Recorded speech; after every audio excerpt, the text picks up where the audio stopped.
안녕하세요. 5월 30일 금요일 짱복과 말씀 수다의 시간입니다. 에, 아마 이제 6월 달에는 제가 찍은 것이 이 말씀 수다 영상 외에 주만나 큐티에서 저를 이렇게 강의를 하다라고 부탁을 해서 더 나갈 수 있어요. 그러니까 무슨 얘기냐면 토요일 날 주일도 나갈 수도 있고 그럴 수도 있습니다. 안 될 수도 있지만 그거 아시고 또 그냥 영상을 보실 분들은 또 보시면 좋겠다. 말씀 주다 영상 업그레이드를 시켜달라고 이렇게 말씀을 드리겠습니다. 자, 오늘 말씀은 출애굽기 6장 2절부터 13절의 말씀인데요. 하나님 말씀을 보시겠습니다. 하나님이 모세에게 말씀하여 이르시되 나는 여호와이니라. 내가 아브람과 이삭과 야곱에게 전능히 하나님으로 나타났으나 나의 이름을 여호와로는 그들에게 알리지 아니하였고 가나안 땅 곧 그들이 거류하는 땅을 그들에게 주기로 그들과 언약하였더니 이제 애굽 사람이 종으로 삼은 이스라엘 자손의 신음소리를 내가 듣고 나의 언약을 기억하노라. 그러므로 이스라엘 자손에게 말하기를 나는 여호와라. 내가 애굽 사람의 무거운 짐 밑에서 너희를 빼내며 그들의 노역에서 너희를 건지며 변팔과 여러 큰 심판들로서 너희를 속량하여 너희를 내 백성으로 삼고 나는 너희의 하나님이 되리니 나는 애굽 사람의 무거운 짐 밑에서 너희를 빼낸 너희 하나님 여호와인 줄 너희가 알지라. 내가 아브라함과 이삭과 야곱에게 주기로 맹세한 땅으로 너희를 인도하고 그 땅을 너희에게 주어 기업을 삼게 하리라. 나는 여호와라 하셨다 하라. 모세가 이와 같이 이스라엘 자손에게 전하나 그들이 마음의 상함과 가혹한 노역으로 말미암아 모세의 말을 듣지 아니하였더라. 여호와께서 모세에게 말씀하여 이르시되 들어가서 애굽 왕 바로에게 말하여 이스라엘 자손을 그 땅에서 내보내게 하라. 모세가 여호와 앞에 아뢰어 이르되 이스라엘 자손도 내 말을 듣지 아니하였거든 바로가 어찌 들으리이까. 나는 입이 둔한 자니이다. 여호와께서 모세와 아론에게 말씀하사 그들로 이스라엘 자손과 애굽 왕 바로에게 명령을 전하고 이스라엘 자손을 애굽 땅에서 인도하여 내게 하시니라. 네, 이제 이 하나님께서 이삭과 야곱에게 하신 언약을 다시 언급하시면서 나는 약속을 지키는 말씀의 언약을 지키는 성취하시는 분이라는 것을 말씀을 합니다. 하나님의 가장 중요한 것은 언약을 지키신다라고 하는 것이고요. 그 언약을 지키시는 게 뭐냐면 이스라엘 백성을 애굽에서 구원해서 가나안으로 인도하겠다는 것이었습니다.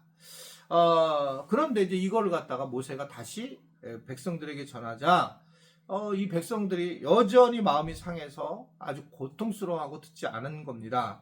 그러니까 모세도 자신의 말을 하지 못하고 그래서 힘들어할 때에 하나님은 그의 아론을 갖다가 그와 아론을 바로에게 보내게 됩니다. 하나님은 언약을 중시한다라고 하는 것을 말씀하죠. 다시 말씀을 해보면 하나님께서는 이 언약을 상기시키면서 구원의 계획을 아주 분명하게 밝히시는 거예요. 하나님은 약속하시는 분이시고 그 약속을 지키시는 분이에요. 그러니까 신약, 구약도 약속이잖아요. 구약, 오래된 약속, 신약은 새로운 약속. 그러니까 이제 예수님이 이 땅에 오셔서 우리를 구원하신 것도 약속에 의거해서 오시는 거예요. 또 우리가 앞으로 예수님이 이 땅에 재림하시는 것도 약속에 의거해서 오시는 겁니다. 그래서 예수님의 재림은 반드시 이루어지는 겁니다. 왜냐하면 하나님이 약속을 하셨기 때문에. 우리는 우리를 못 믿지만 하나님은 하나님께서 계속 약속하신 하나님이고, 그리고 과거에 대한 얘기도 아브라함과 이삭과 야곱에게도 약속을 했었고, 그 약속한 것이 지금도 여전히 유효하다. 그 하나님이 그 하나님이다 라는 것을 얘기를 하고, 신약 새로운 약속도 하나님께서 예수님을 보내서 우리를 구원하시는 그 약속을 지키시면서, 그러면서 예수님이 또 약속을 하잖아요. 내가 떠나게 됐는데 다시 올 거다 라고 하는 약속을 하시는 거예요. 약속을 기억하셔야 돼요. 사람은 약속을 못 지킬 수 있지만 하나님은 반드시 약속을 지키시는 분이시다. 그래서 하나님의 약속은 늘 살아있고 하나님 결코 잊지 않는다라고 하는 것을 말씀하고 있습니다. 내가 아무리 절망 가운데, 내가 아무리 고통 속에 있고 어려움에 있지만 하나님께서는 그 약속을 분명하게 지키려고 하고 계시는 것을 볼 수 있어요. 인간은 계속적으로 세상을 갖다가 환경을 오염시키고 더럽히지만 어떻든 간에 우리의 이 모습에 맞춰서 하나님은 이러한 우리의 모습을 넘어서서 하나님의 약속을 전하시고 우리에게 구원의 은혜를 주신다라고 하는 것을 말씀을 하고 있습니다. 결국 우리가 이 연약함 속에서 하나님이 일을 하시는데, 그럼에도 불구하고 하나님은 하나님이 직접 일하시는 것이 아니라 사람을 통해서 일하신다. 저를 한번 따라할까요? 하나님은, 네, 따라하세요. 사람을 통해서 일하신다. 예, 이게 하나님의 방식이에요. 그러니까 하나님 직접 하시면 다 쉽게 끝나는데, 예수님의 재림을 하실 때에도 여러 가지 조건을 걸죠. 온 민족이 복음을 다 할 때까지, 복음이 다 전 세계에 전할 때까지, 그때에 비로소 주님이 오신다. 예를 들면 조건을 겁니다. 그럼 누가 전하냐? 사람이 전하는 거예요. 저는 이제 맨날 그런 생각을 해왔었어요. 예전에 어렸을 때에. 아니, 중간에 전 세계 볼 수 있도록 예수님이 쫙 떠 있으면 전 세상의 사람들이 보고 예수님을 믿으면 되겠구나. 근데 성경을 계속 보니까 그렇게 하는 게 하나님의 성품이 아닌 거예요. 하나님의 형상이 사람을 통해서 일을 하시더라는 거예요. 우리가 선교 지역 가서 선교를 해야 되고, 그 선교가 끝마치게 됐을 때에 주님이 임하신다. 이렇게 말씀하고 있는 거죠. 오늘 보면 13절에 보면 12절과 보소서 이스라엘 자손도 내 말을 듣지 아니하였거든 바로가 어찌 내 말을 들으니까 나는 입이 둔한 자입니다. 그랬더니 여호와께서 그들에게 명령하사 이스라엘 자손과 애굽 왕에게 바로에게 보냈다라고 말씀하고 있는 겁니다. 보냈다라는 겁니다. 엠버서더, 보냈다. 우리를 대사로 이 땅에 보냈다. 예수님을 이 땅에 보냈다. 하나님은 우리를 각각의 직장과 가정으로 보냈다. 이게 하나님 보낸 거예요. 그러니까 제가 이제 아기들이 이렇게 오게 될 때에 저의 마음은 어떠냐면, 아기가 이 집에 태어난 것은 하나님이 이곳에, 이 가정에 보낸 거예요. 그러니까 우리 게 아니에요. 아기는요, 하나님의 겁니다. 우리의 자녀는 보내서 내가 그 아기를 키울 수 있게 어떻든 그러한 상황이 되는 것이 중요하다. 그래서 부모가 그 자녀를 위한 준비를 중요한데, 만약에 내 거라고 생각하면서부터는 계속 고통에 빠질 수밖에 없어요. 어떻게 자녀들이 저럴 수 있을까? 근데 이건 하나님 우리에게 맡기신 위탁한 거예요. 자녀들은요, 우리의 삶도 마찬가지고요. 우리가 주인이 아니에요. 하나님이 주인이시라는 겁니다. 그래서 하나님은 우리에게 보내는데, 자, 이 모세와 아론을 보내게 됐고, 결국 그들은 굉장히 연약하지만 이제 지금부터는 하나님이 보내셨다라고 하는 확신을 가지고 가는 거예요. 그전에는 하나님이 가라고 하니까 간 거고, 지금은 내가 일을 할 거다. 구경 좀 해봐. 그러면서 너희들 근데 니네들이 가서 해야 돼 라고 하는 것을 얘기를 하면서, 결국은 우리가 우리의 능력으로 온 것이 아니라 하나님께 순종했더니 하나님의 일하심을 보게 된다는 거죠.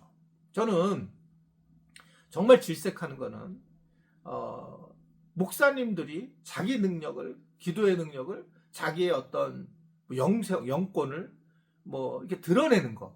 그래서 이제 이렇게 명함 같은 걸 주면 거기에 금식 100번 했다는 거 써 있어요. 질색합니다. 그 자기만 드러나는 거잖아요. 하나님이 원하시는 게 아니에요. 돈을 많이 버는 분을 만나게 됐는데, 그분들도 이렇게 보게 되면 뭔가 정말 찝찝해요. 저는 돈 많이 번 분들 보면. 그러니까 충분히, 그래서 하나님이 해주신 것이 있어서 분명히 그분들이 그런데 따지고 보면 이것이 겸손해야 되는데, 이제 어떻게든 자꾸 올라가 있는 그런 모습들을 보면서 안타까움이 있어요. 정말 안타까움이 있는 것 같습니다. 그러니까 이런 부분에서 우리는 더 겸손해져야 되지, 그래야지만 쓰임을 받거든요. 모세와 아론은 갔을 때에 분명히 지난번에 어려웠기 때문에 아주 겸손하게 갔을 거예요.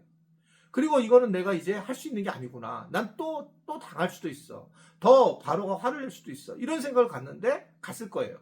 그런 과정에 이제 소망을 잡은 게 뭐냐면, 하나님이 일하신다라고 하는 것에 대한 소망을 갖고 나갔다는 겁니다. 왜? 그는 결국 하나님의 일을 하는 사역자이기 때문에 그래요. 여러분, 교회에서 사역하시는 분들은 하나님이 나를 쓰시는 거예요. 다음 세대에 의해서 순모임에서 나를 쓰시고, 교회 또한 여러 가지 봉사 단체를 통해서 나를 쓰시는 거예요. 이게 단순히 그냥 이런 교회만을 돕는 일이 아니라 하나님 나라를 위해서 나를 쓰셨다는 것을 분명히 믿으셔야 한다. 아무쪼록 그런 믿음을 가지고 5월달도 잘 보내시기를 바라고, 5월 이제 마지막 날인데 우리 6월에 또 만나 뵙기를 바랍니다. 건강하시고 또 이 말씀 수다에 늘 참여해 주셔서 감사합니다. 이제 기도하겠습니다. 오늘도 말씀 수다를 듣게 하시고 참여케 하셔서 감사합니다.